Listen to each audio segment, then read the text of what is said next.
Hello guys, আজকে আমাদের topic হচ্ছে মানি ম্যানেজমেন্ট রুলস। তা প্রথমেই আমাদের জেনে নেওয়া দরকার মানি ম্যানেজমেন্ট ব্যাপারটা আসলে কি। আমি খুব সহজ করে বোঝানোর চেষ্টা করছি, আশা করি খুব সহজেই বুঝতে পারবেন। ধরুন আমাকে এবং আপনাকে একজন কিছু টাকা দিল ফর বিজনেস। আমি যেটা করলাম, আমার সম্পূর্ণ টাকাটা আমি গোল্ডের মার্কেটে ইনভেস্ট করে দিলাম, এবং আপনি যেটা করলেন আপনার যে টাকা আছে সেটাকে চারটা ভাগ করে গোল্ডের মার্কেট সহ আরো তিনটা মার্কেটে ইনভেস্ট করে দিলেন।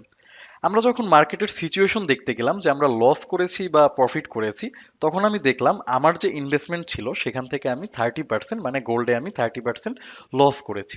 আপনিও কিন্তু ঠিক আমার মতো গোল্ডে 30% লস করেছেন, বাট আপনার আরও যে তিনটা প্ল্যাটফর্ম ছিল সেখান থেকে কিন্তু আপনি 25%-এর মতো প্রফিট করেছেন। তা এটাই হচ্ছে মূলত মানি ম্যানেজমেন্ট। আপনার যে অ্যামাউন্ট আছে সেটা এক জায়গাতে ইনভেস্ট না করে বিভিন্ন জায়গাতে ইনভেস্ট করা।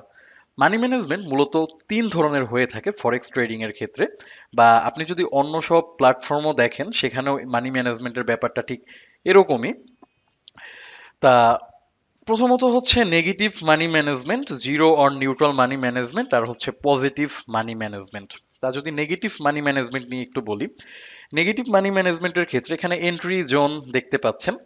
তা আপনি যেখান থেকে ট্রেড স্টার্ট করবেন, তারপরে স্টপ লস সেট করবেন হচ্ছে 40 পিপস এবং টেক প্রফিট সেট করবেন হচ্ছে 20 পিপস। এভাবে যদি আপনি ট্রেড করেন এটাকে বলা হয় মূলত নেগেটিভ মানি ম্যানেজমেন্ট। তা এভাবে ট্রেড করলে আমরা যদি 10টা ট্রেড প্রত্যেক দিন করে থাকি, তাহলে 5টা ট্রেড ধরেন আমরা উইন করলাম এবং 5টা ট্রেড লস করলাম, এতে করে আমাদের মাইনাস হবে 100 পিপস।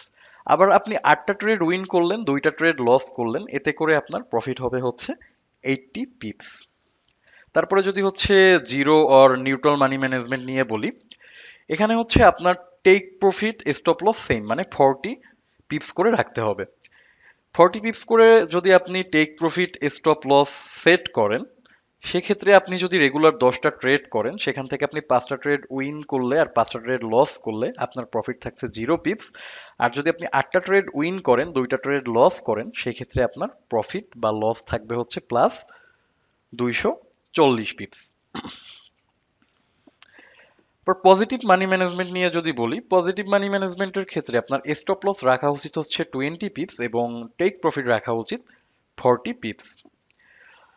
তো এখান থেকে যদি আমরা 10টা ট্রেডের মধ্যে প্রফিট আর লসের হিসেব করি, তাহলে আপনি যদি হচ্ছে 5টা ট্রেড উইন করেন এবং 5টা ট্রেড লস করেন, তাহলেও হচ্ছে আপনার প্রফিট থাকছে 100 পিপস।